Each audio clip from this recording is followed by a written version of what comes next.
All right, shalom, shalom.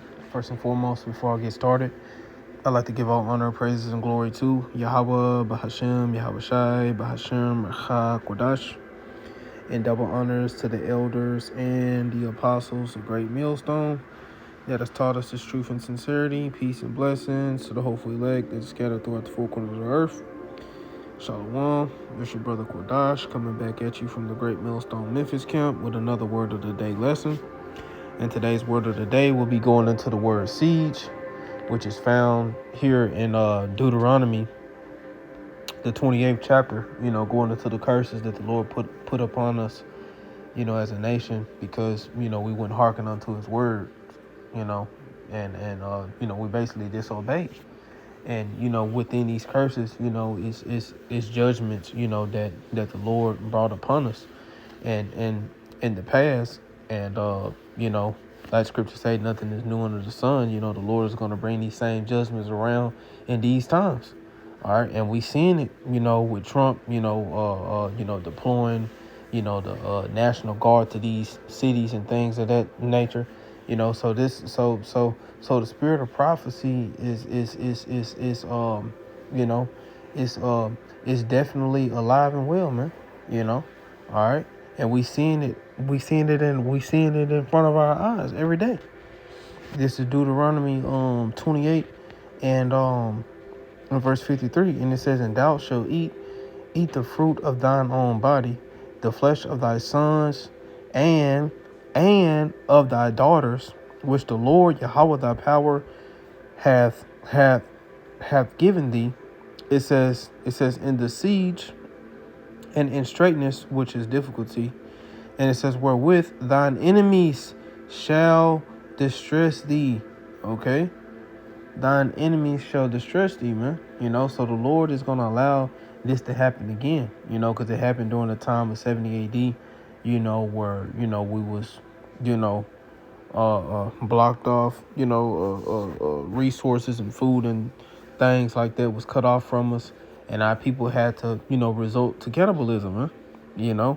But, getting this word, siege, in the Strong's, the Hebrew word, Strong's H4692, Matazawar.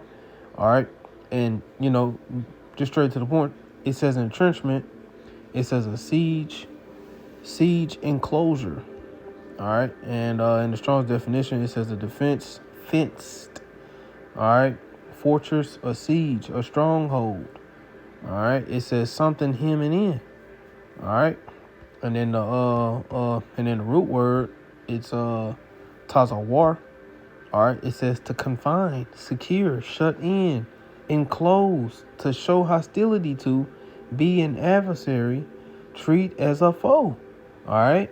And that's what they're going to do, man. Whenever they declare martial law, they're going to, treat everyone, all the, the citizens of America as, domestic tea. They're going to treat you as the enemy, man.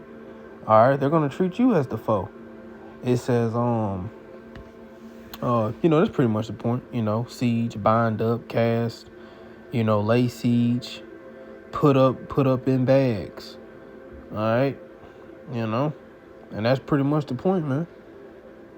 All right. So you get the point on siege, but like I said, in Deuteronomy 28 and verse 53, and it says, "And thou shalt eat the fruit of thine own body, which is thy thy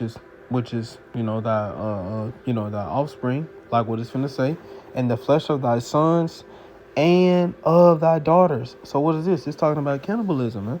All right, like movies like The Walking Dead, that's gonna come true, man.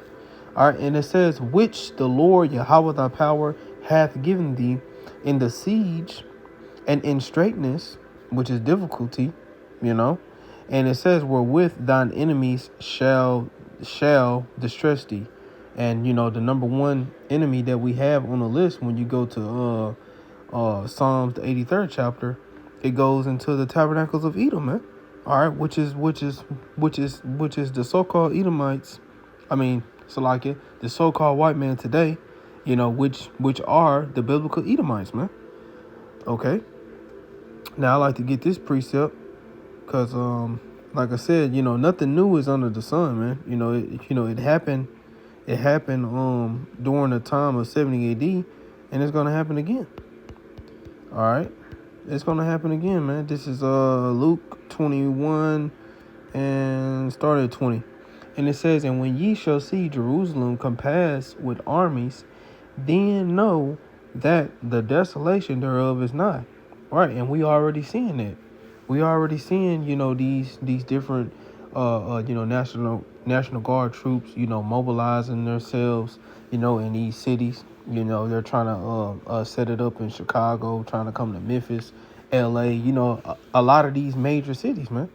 So we know that their time is getting close where they're about to get ready to make a move, man. All right. And it says in verse 21, and it says, then let them which are in Judea flee to the mountains, and let them which are in the midst of it depart out, and let not them that are in the country enter thereinto. Right, because it's going to be bad, man, because if you get caught, they're going to capture you, especially in these times, you're going to be carted off into those FEMA camps, man, and it's going to be bad. It's gonna be bad, man. People gonna be killing one another, for the lack of bread. It tells you about that. It's gonna be all out judgment. All right. And it says in verse 22, and it says, "For these be the days of vengeance, that all things which are written may be fulfilled." All right, which is the judgments, man.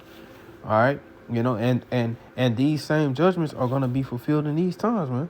All right, where they say, "Not one jot or tittle shall in no wise pass away until all be fulfilled," and that jot goes into pretty much the Yah character, which is the smallest character in the Hebrew alphabet, which pretty much going into the smallest detail, man. So everything that's written in the scriptures, the Lord is gonna allow it to come to pass.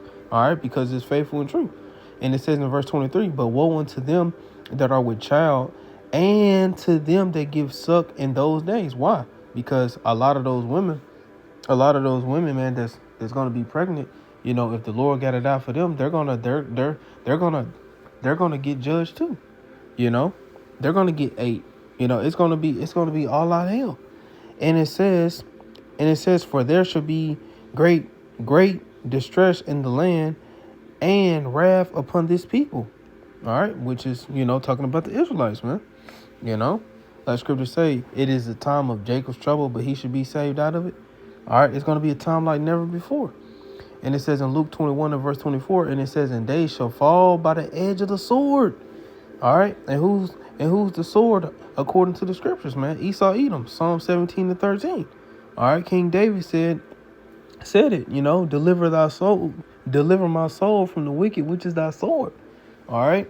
And we know who the wicked is, pursuant to Malachi, what's that, 1 and 4? All right. Esau, Edom.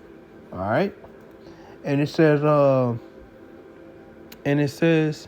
in Luke 21 and 24, and it says, "And they shall fall by the edge of the sword, and shall be led away captive into all nations, and Jerusalem shall be trodden down of the Gentiles until the time of the Gentiles be fulfilled." And that's going on now, man. That's why you got those small hats in our land. Okay. But, pretty much just going back to the point, man, the Lord is going to allow these things to happen again, man, because he causes things to happen over and over and over throughout history. This is 2 Ezra 15 and verse 17, straight to the point. It says, "A man shall desire to go into a city and shall not be able." Right. That's your military checkpoints, man.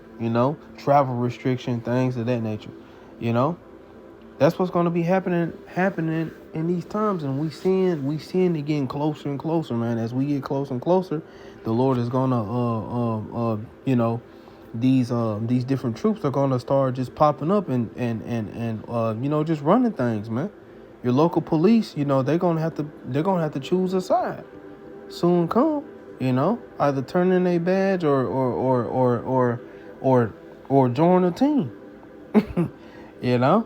It says in Ecclesiastes 1 and 9, straight to the point.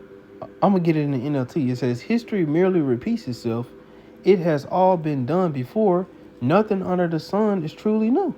So the Lord is going to allow these things that happened in the past to make full circle, man, to come back around. All right. So I'm going to just end it right there, man. Lord willing, this lesson is edifying to the point. All right. Until next time, shalom.